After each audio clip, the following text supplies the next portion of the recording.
In this session, we're going to talk about computer and network security issues and the digital order. This is a nice saying by John Shedd. Ships in harbor are safe, but that's not what ships are built for. That's the idea. The computers are usually, safe, let's say, when they're disconnected, but that's what we're having these computers for networking at all. That's the idea. So let's take a look at some scenarios from the book, like the bot roast. FBI had conducted an operation against the criminal use of botnets, which is called bot roast, in June 2007. And 8 people were indicted or pled guilty or sentenced for botnet activity. They also did a cooperation from overseas law enforcement as well, from Europe and vice versa, and uncovering 20 million loss at more than 1 million victim computers at all. They of course estimate this cost. And what is a botnet? It's a collection of compromised computers, and they operate under a remote commander, which is called the bot herder. And they usually gain the control, compromise those computers with viruses, worms, and Trojan horses. And usually it has been done by opening, attach clicking, or phishing, pharming attacks that we will discuss later in this session. And they use those bot computers for identity theft or distributed attacks, or install keystroke loggers to uncover some private information, whatever. Okay, this is one of the real cases that happened in 2007. Here we're sure that bot herders are guilty because they're operating with this malicious intent. But what about the users? Do they have some responsibility here, like the computer owners? The users who refuses to buy protection software and leave their computer unprotected and vulnerable for such attacks? Do they have some responsibility, do you think? And what about the software developers who distribute operating systems and applications that include security flaws causing vulnerability? Do they have a partial or to a degree responsibility as well in this case? These are some important questions to be addressed. And the second one is about Wiki Warfare. Wikipedia is a non-profit foundation. It is based on volunteer collaboration, and only registered users can create new articles here, but the other people can contribute, and even anonymous users can edit existing entries. So they cannot create, but even the anonymous users can edit the existing entries. That's the idea. And some articles change day by day, and some change in seconds. And there is a discussion facility for editing those articles. If there's a dispute or something. And Wikipedia uses monitoring programs for obscenities and malicious activities in this sense. Again, this is a real event that has occurred in 2008, where there was a electoral campaign in United States, Democrats campaign, and they were Hillary Clinton and Barack Obama was trying to be the candidate of Democrats, and the saying here is important in the Wikipedia. Like sometimes they define it as a candidate or the leading candidate in the definition. So again, another dispute is they say that Obama is a Kenyan American and Muslim. So it's again another let's say, dispute that they say that it is again there has been a entry battle in Wikipedia for this purpose.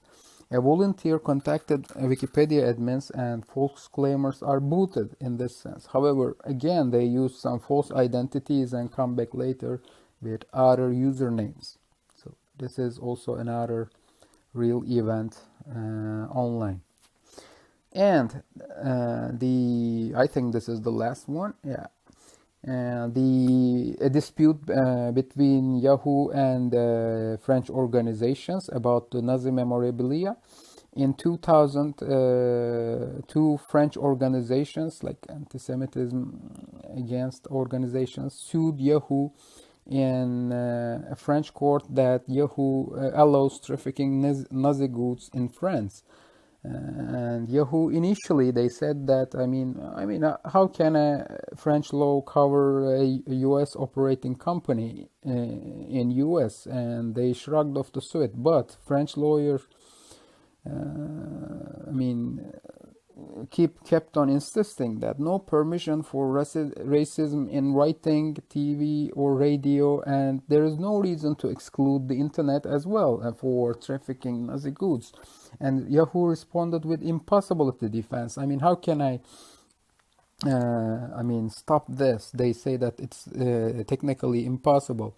Yahoo could be held responsible for French language website, for example, and actually French can easily visit a US website as well. So it's not possible to detect where users connect. If accepted, they argue that, Yahoo argues that a French law could become universal, and that would be, of course, pointless. And the battle raged for one country law versus whole internet. That's the idea. And what happened in the end? Yahoo had lots of assets in France, and they have lots of investments as well. And there is also a new technology for location detection, to identify where users are connecting. And they also, agreed to settle with the French organizations and French law. In fact, they also had settled for negotiations with Chinese government as well, so blocking or filtering some contents about political issues there, like Tiananmen massacre and vice versa, and some other things. So Yahoo caved in the end and removed the Nazi items from, by location detection, using location detection services. That's the idea. So we can say that if we make an analogy here, internet is a new frontier, still a new frontier. After 20 years or 30 years, it's still a new frontier. And if you can make an analogy to just address it like the Wild West ones, then you can look at it as something to be tamed, like civilized as before. And what can be done about this? That's the question. So if we talk about the Sociotechnical Order, Lessig in 1999 argues that human behavior is regulated by several things, 4 things basically. The law itself and the markets, for example, internet service providers and email service providers, etc., and the market controllers. And social norms, of course, affect the human behavior as well. The emoticons we use and the informal conventions of the internet, for example, if you use some capital letters, it means shouting in a conversation or like this. The social norms also affect. And the architecture, of course, affects the human behavior. The technological architectures, the limits of TCP/IP protocol. For example, specialized pipes are not available here. Instead, the net neutrality has been established here. It's impossible to have some specialized pipes in this protocol that give you better bandwidth performance or network performance. It's not possible. Of course, you can have some dedicated lines, but that's another issue. But if you use this protocol, you can say that it is based on net neutrality. Everyone communicating there is somehow equal. So there are, as you see, 4 forms of regulation here, and sometimes they work together. For example, you can use the laws and the technological architecture possibilities to conduct the bot roast operation, for example, that we discussed a few moments before. And sometimes they clash against each other. For example, if the ISP liability, internet service providers liability of what has been posted in their platforms, and there will be some legal cases, and shaping market here will clash here. This is an ongoing discussion about the still today as well. I mean, they say that Twitter maybe can be held responsible what is being posted on their platform by their users. So if you, I mean, say that Twitter could be responsible to a degree, it means that they will start, let's say, tracking and analyzing those posts in order to not to get themselves in trouble, maybe clashing with the privacy issues and freedom of speech oppression or something. As you see, sometimes those regulations can clash with each other as well. So when we talk about computer online crime, the computer crimes can be addressed as new versions of old crimes. It means that you will go ahead and use current law extensions. Do you remember this? From the traditionalist account, right? In chapter 1, I guess, we discussed this. And the other, let's say, approach is crimes that couldn't exist without computers or are directed at computers. The crimes that are directed directly at computers. So it means that there would be some set of new law requirements in this sense. For example, bank robbery. Okay, bank robbery is what we see from Hollywood movies or something. You can have an idea about what is going on there.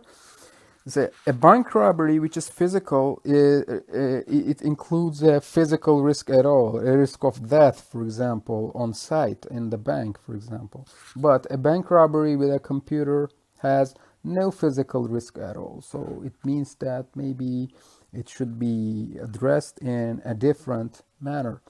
So B is a new version of A approach, doesn't help much in the moral evaluation here, because there are some differences between the older version of crime or the newer version of crime that has been addressed with computers.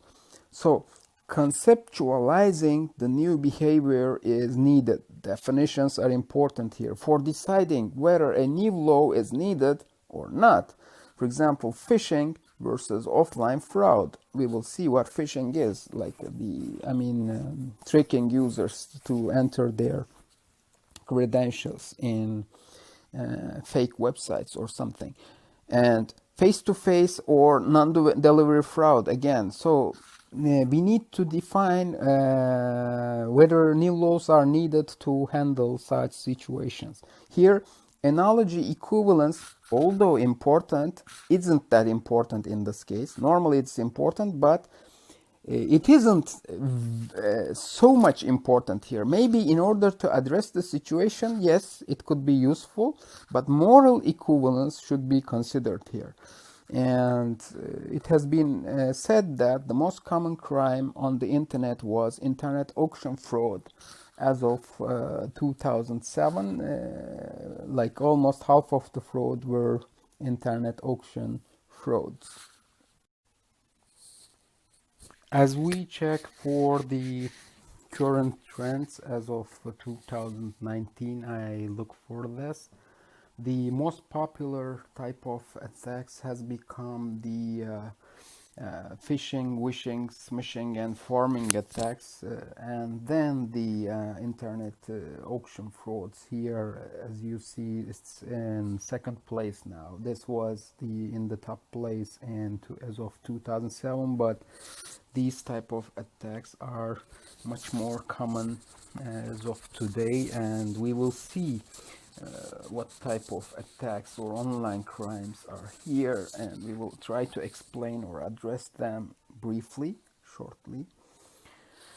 And phishing is someone trying to steal your personal information, sensitive information by emails. For example, suppose that you get an email that's saying that your account is locked, enter your credentials and password in this site to keep it reactivated or something. And when they do this with voice calls, especially for elder people, it's again common here. Just give us your password or whatever. It is called vishing. And if you do this by email, that's called phishing. And if you do it by SMS messages, then it is called smishing attack. All target the same thing with the different methods at all. And pharming attack is phishing without a lure. It is defined something like this: phishing without a lure. And once you visit a certain website, a DNS cache forms, so you don't have to visit the server each time you return to site. That's the idea. And both the DNS cache and the DNS server can be corrupted by pharming, or it can be poisoned. This can result in two types of pharming mainly. And the first one is done on the host. It is called the malware-based pharming. In this case, you may pick up a Trojan or virus by a malicious email or a fake download, a fake game or a fake application or something. Then the malware can covertly reroute you to a fake site created and controlled by fraudsters when you type in your intended website address. It can be a banking site which mimics the real banking site or something. In this form of pharming, malicious code sent in an email, etc., that can change your computer's local host files, and these corrupted host files can then redirect your computer to fraudulent sites regardless of the internet address you type. Okay, you can still type the correct address of your bank, for example, but you will eventually be directed to malicious sites. And the second type of pharming is done by DNS server poisoning.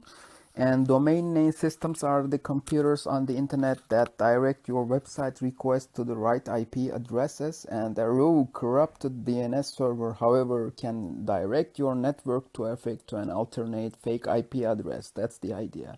Sometimes governments do this for filtering as well. You try to reach a certain site, for example, but since it has been changed in your, let's say, government-operated DNS, it will just redirect you to a web page that telling you that, for example, okay, this site is, very dangerous for you, don't log into this site or something. There will be a warning message, for example, other than connecting to this site. That's the idea about. Sometimes the governments do this, or corporations or internet service providers do this. Sometimes the malicious people or bad people do this to obtain your information. And this pharming scam doesn't rely on corrupting individual files on your host, but rather occurs at the DNS server by exploiting a vulnerability there. And the DNS table is essentially poisoned here, so you're being directed to fraudulent websites without even your knowledge here. In this particular type of attack, pharming attack, if a large DNS server is corrupted, cyber criminals could target and scam even a larger group of victims here, because they will have lots of access to other computers here. Even if they are not corrupted, those computers could be perfectly fine, but since the DNS server is corrupted, they can still be tricked into entering their own personal information. And the non-payment, non-delivery fraud is the buyers making a payment and not receiving the merchandise, or receiving something silly that is of poor quality. I mean, not the thing you asked for or paid for. And sometimes sellers not receiving payment for their merchandise. So it can happen on both ends. And sometimes it happens in e-commerce sites as well. You see a very, advantageous price that I make the payment and still start waiting for the item. But after 1 month and 2 months, they don't deliver it. Finally, they cancel it. Then I wait for 1 month for, refunding. So they use my money, right? So I think it's another type of, non-payment, non-delivery fraud. I guess non-delivery. I believe that it is also a type of non-delivery fraud. And there are also auction frauds, like there are auction sites where the highest bid gets the item. Like the bid shilling fraud is, the seller increases their own price. Okay, this is the starting price, for example. Like people are bidding here, for example, and the seller just increases their its own price by using a fake account, for example, and increasing those bids like this. Okay, and this is called bid shilling, trying to increase your own price here. And the other type of fraud here is bid shilling fraud. Bid shielding fraud is, it requires at least 3 people here. This is the, let's say, real person who wants to buy the product at $100, for example, and his 2 friends or fake accounts just raise the price here like crazy, and they carry to this price to very silly amount, so that no other person will be interested in competing here, and they will not. But in the end, they will drop out. They are unable to pay or something, and this person will get the item at a very, very advantageous price. That's called the bid shielding fraud. You can say that, okay, so they are very silly. Don't they have mechanisms? Yes. Some e-commerce sites or auction sites have some counter measures or counter mechanisms for dealing with such type of attacks, but this is out of the scope of this lecture, and you can check them out on the internet yourself. But okay, this is a very popular type of fraud. And ransomware, extortion and blackmail. Like ransomware is, they somehow compromise your private data files or private and lock them until and they ask you for some money, to transfer some money, to give you the password of those locked files or something. This is the idea, and it was a very popular type of attack again. And extortion is, they threaten you, or like a mafia or something. They say that, okay, we will do very bad things to you unless you transfer this much of amount to here or something. And another version is blackmailing people by online, like they have access to your private pictures or private communication, private data files, and they threaten you for releasing them to public, especially when you're an important person. Of course, my private files may be not important or doesn't worth anything, but if I'm a celebrity or something, maybe you read it from the news, they threaten them for displaying their private pictures to people, and they ask for some money. Again, you see such cases in the news as well. This is called blackmailing fraud. And personal data breach is the communication between you and the server or particular destination is being breached, or just someone is stealing information there by means of decrypting the communication between A and B points, but sometimes this communication even unencrypted, so they just have an access to communication line and gather your information there. This is also another type of risk. It's called personal data breach. Spoofing attack is making the victim's life very hard. The bot is pretending that it is the message is coming from the victim and sending here a particular server here, send me lots of data, like maybe making lots of pings or sending lots of emails or something, and finally the victim computer will be drowned with lots of messages coming from the server. And this is kind of spoofing attack. Again, it's a very efficient or popular way of attacking. Business email compromise and email account compromise are again very key issues, key frauds that happen online. When you lose your business emails or personal emails, they can use those emails for malicious purposes, or they can have your very private information here. Again, it is costing lots of destruction for companies here, as well as the individuals as well, of course.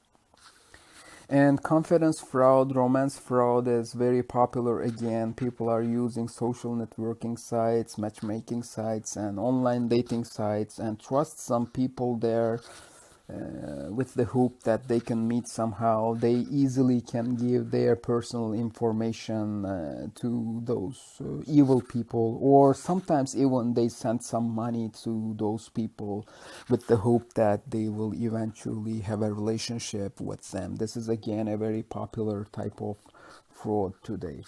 Identity thefts are happening based on these type of attacks by means of phishing, pharming, malicious software installation on the host, using unsecure websites, having weak passwords, making you prone to email compromise attacks. And discarded computers and mobile devices, again very important. You need to be ensure that they are destroyed properly here, because they also have your sensitive information within them. They can have, and people also target children online, particularly to get their information or to get information about their parents as well, because kids can be easily threatened and they can be easy victims for social engineering methods to extract some information from them. That's the idea. So these are the key issues, key methods for identity theft online. As you see, many methods here.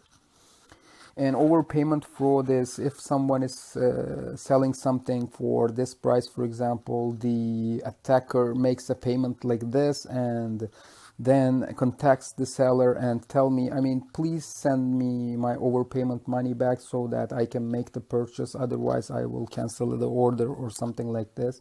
Finally, if the victim seller believes the person and sends this money, they will not even, because it has been blocked, they will not even send this money at all, and they take this money. This is called the overpayment fraud here.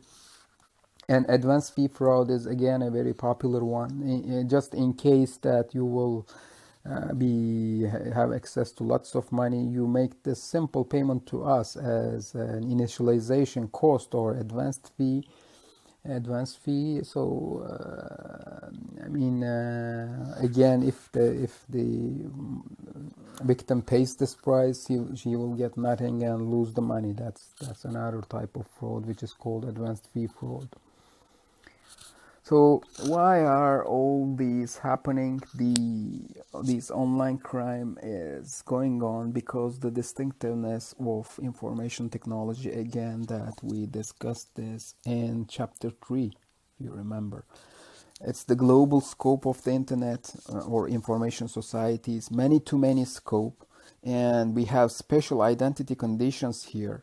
We can pretend that we can be anyone there, and the reproducibility issues are again causing lots of problems here, and these are also this also have been discussed in chapter 3 in information configured societies part, we discussed this, and this is the main reason of the online crimes we're experiencing.